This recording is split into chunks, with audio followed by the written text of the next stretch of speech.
Hi, I'm Jojo, and welcome to The Week That Was, a 60-second-ish look at what happened this past week at SJII ES. Start the clock. Monday was the start of another exciting and busy week back, with students showing lots of anticipation for Earth Week. The virtue of this week, unity. Tuesday, grade 6 had plenty of fun on their class trips and learned lots of new skills, including kayaking and orienteering. Wednesday, the whole school continued to show perseverance and caring as they took part in the 2021 Lapathon during PE classes.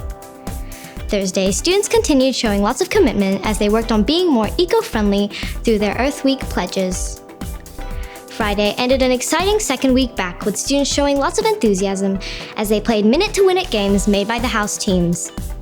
On behalf of the entire The Week That Was team, I'm Jojo, and we'll see you again next time.